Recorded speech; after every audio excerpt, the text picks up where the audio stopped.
What is going on, guys? In today's video I will show you the top 3 new most broken builds in part of Exile's 2 new update, the Dawn of the Hunt. So in this guide I will give you a quick overview of each setup, then I will explain what skill gems and upgrades should you focus on, then as well we'll see what is the best gear and how to get it, and then finally we will go over the passive skill tree, stats, your skill rotations, and even what charm should you use, so we would be able to get the highest damage possible and much more.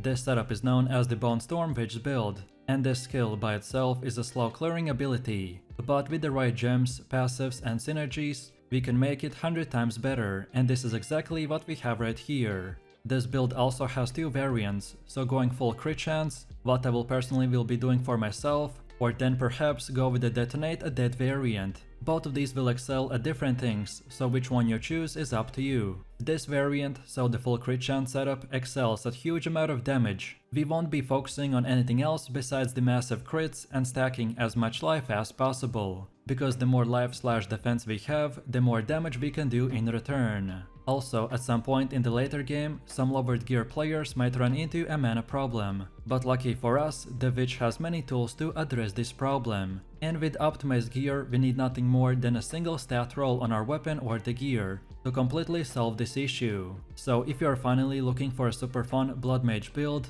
that primarily doesn't use the life leech, but instead goes full life and full crit, then this is the one for you.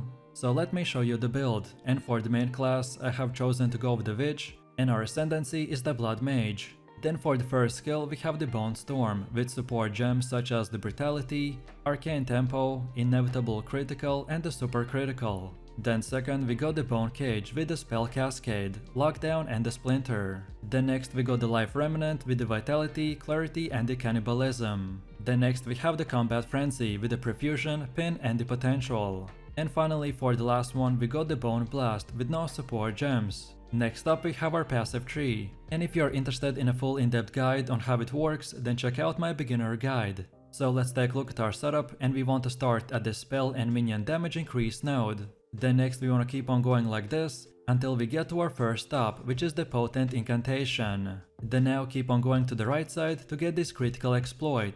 Then now we circle back a little and keep going like this until we get the sudden escalation. Then now from this point we go down like this, then take the right path and keep going until this point, and then keep going all the way up until the tempered mind. Then next we go down a bit and then take right, which will take us all the way to our first keystone, the resonance. Then from this point we want to circle back again and simply get the last 2 priority nodes called the Power Within and the last 4 Power. And then finally from this point and onwards you can unlock the rest of the nodes in whatever order you prefer.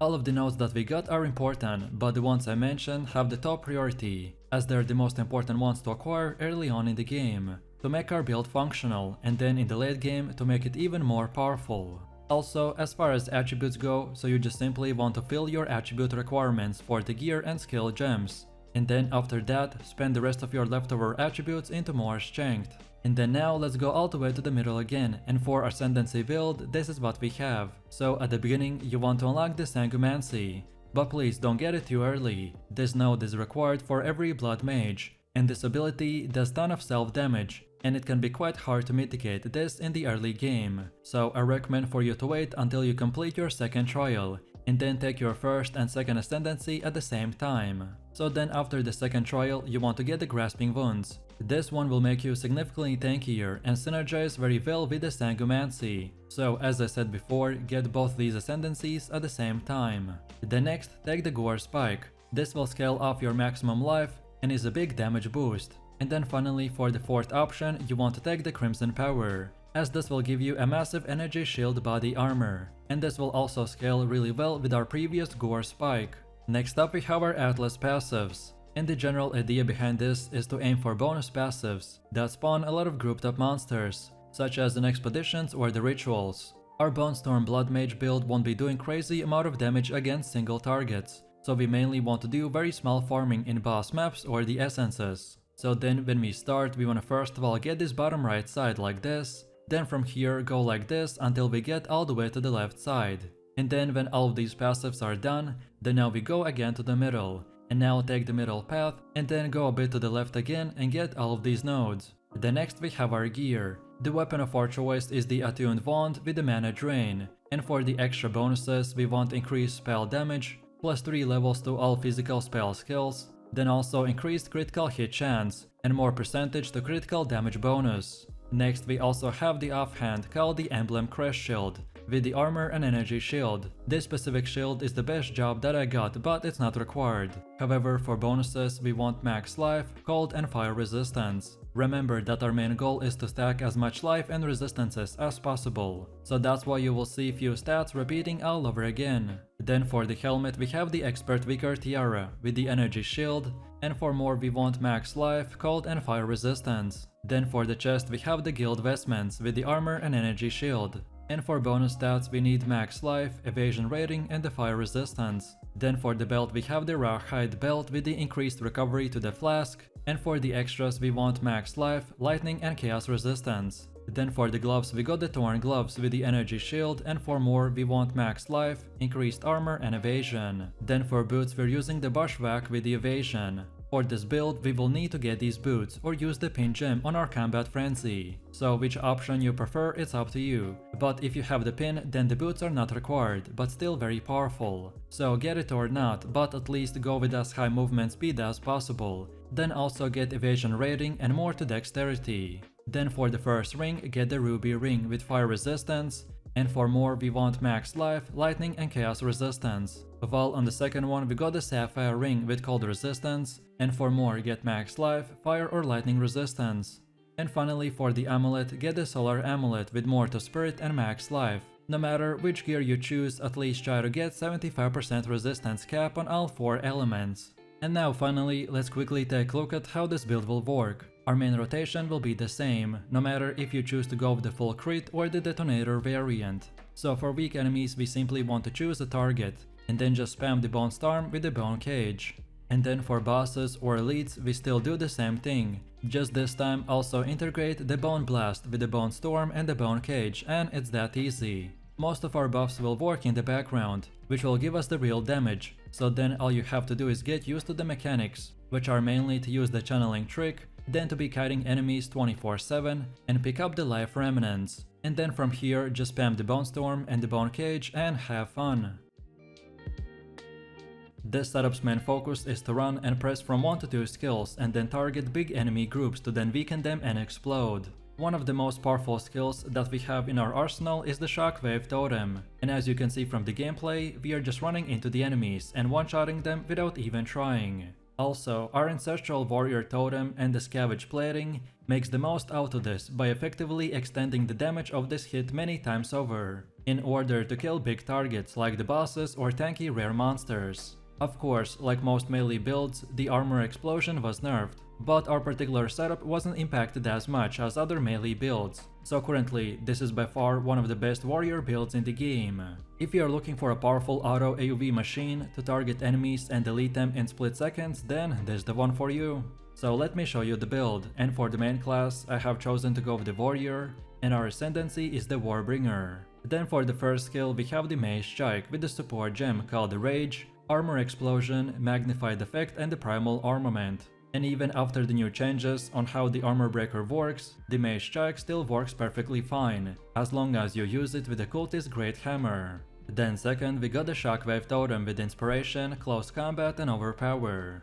Then next we got the Scavenge plating with the Precision, Vitality and Clarity. Next we have the Ancestral Warrior totem with the Sunder, Super Critical and Overabundance. Next up we have the Time of the Need with Fast Forward, Herbalism and Clarity. And finally for the last one we are using the Hammer of the Gods with Fist of War, Concentrated Effect, Exploit Weakness and Heft. Most of this setup is structured around using the Shockwave totem and the Mage Strike to delete enemies in split seconds, so we use gems and skills that will support and increase their size and damage, while the rest are powerful buffs and utility skills that usually get activated in the background.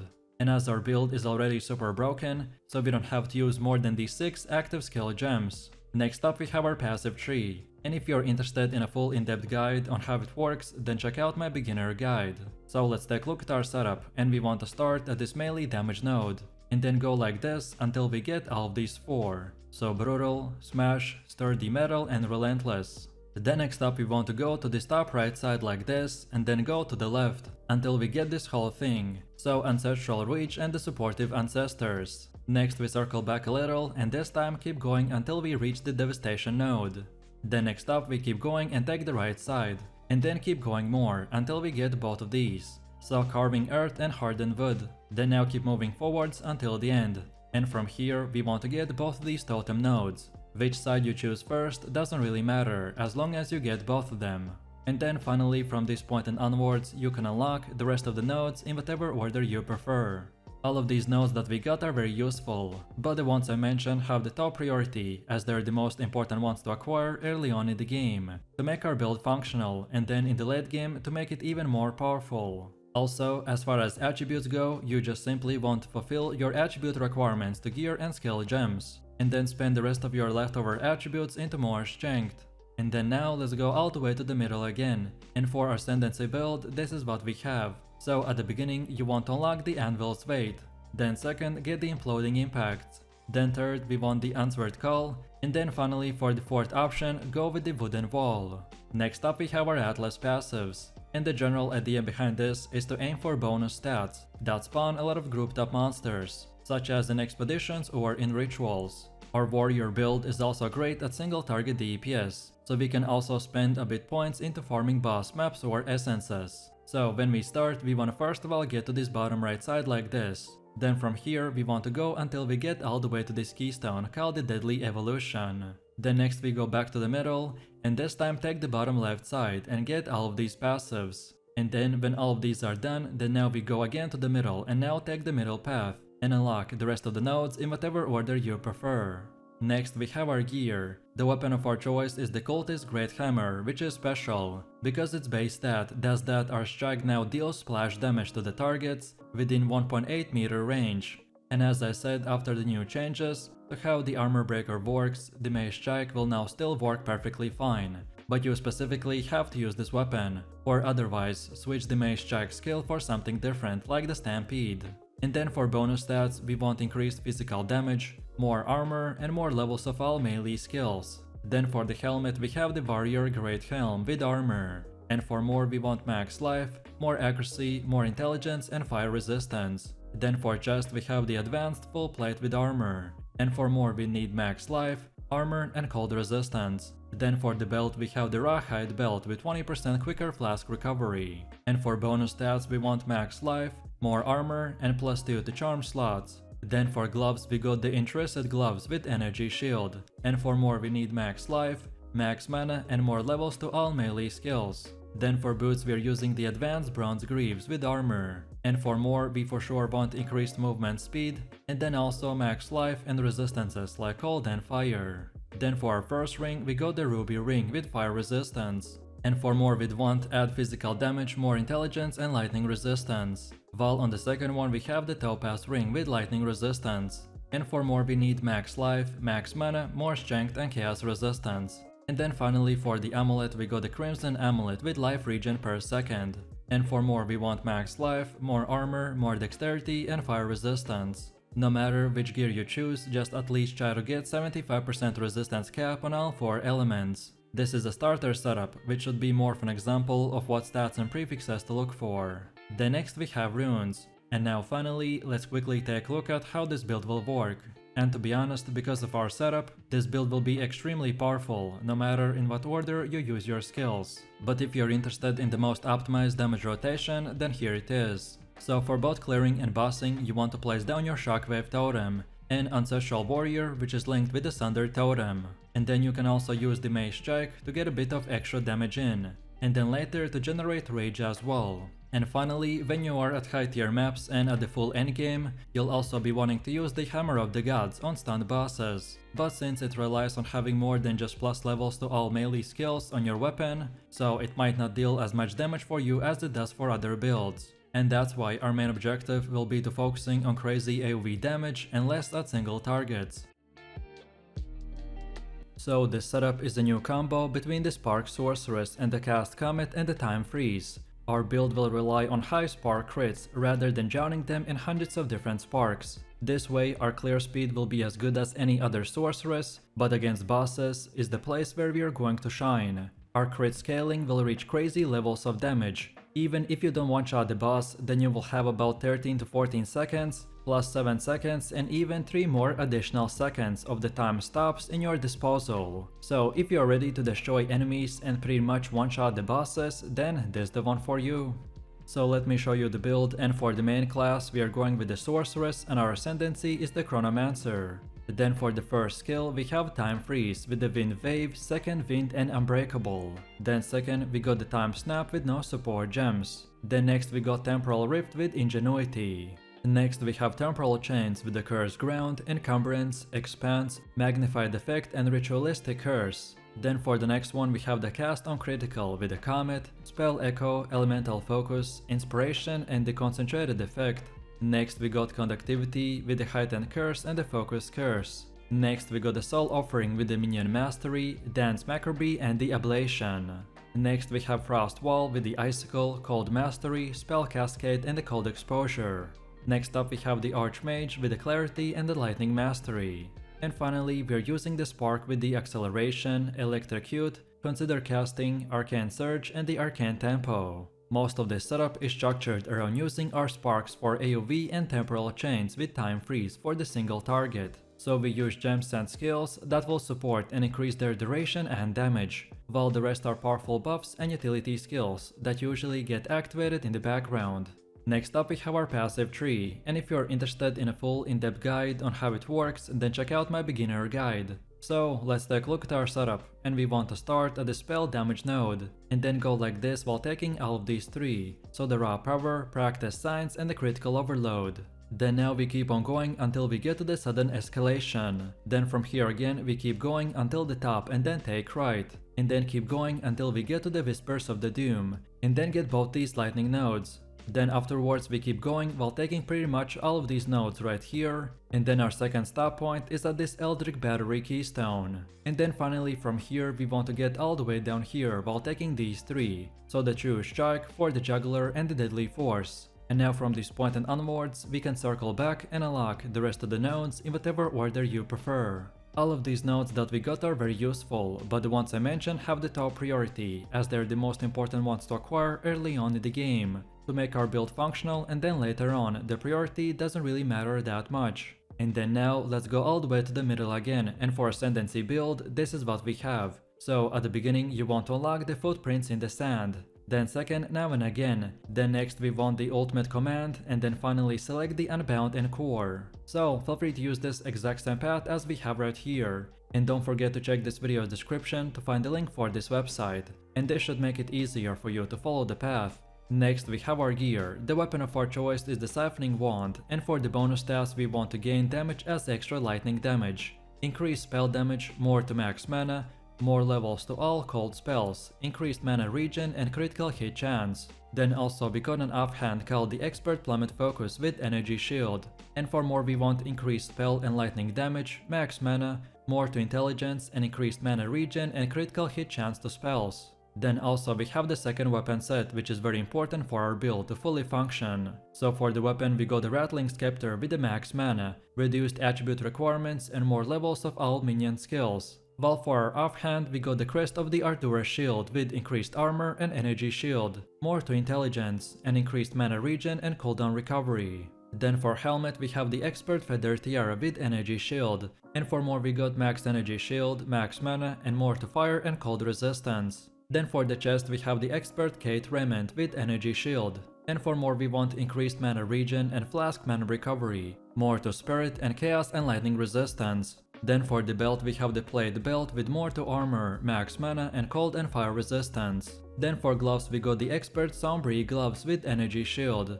and for more we want max energy shield, max mana and more to critical damage bonus. Then for boots we're using the Expert Feather Sandals with energy shield, and for more we need increased movement speed, max energy shield and max mana. Then for our first ring we got the Amethyst Ring with the chaos resistance, and for more we want increased lightning damage, max mana, increased cast speed and mana regen. While for the second one we have the Breach Ring with increased cold and lightning damage, max mana, increased cast speed and increased mana regen rate. And then finally for Amulet we have the Solar Amulet with more to spirit, and for bonus stats we want max mana, more to spirit and increased mana regen. No matter which gear you choose, just at least try to get 75% resistance cap on all 4 elements. This is the best case scenario setup, which should be more of an example of what stats and prefixes to look for. And now finally, let's quickly take a look at how this build will work. So, our rotation is quite simple, but you will need to get used to it. So what we want to do is first of all start by using the temporal chains. Then we follow that up with the conductivity. Then next use the time freeze in the combination with the soul offering. Then next we also want to activate the frost wall, and then from here just spam the sparks until the boss dies. But mainly for AoE and weak enemies, we basically will turn into a spark build. So just keep spamming sparks and see all of these crazy crits popping off left and right. The only thing you need to keep in mind is the defense. Our build does not have energy shields, so mind over matter is a good defensive layer, but should not be heavily relied on in the endgame. While the time freeze has a high cooldown, so feel free to use it 24/7. Then also the second wind for 33% no cooldown. And then the time snap reset will allow you to use the time freeze continuously in the combat. Overall, if you can master these skills, then you will become unkillable with very high DPS output at the same time.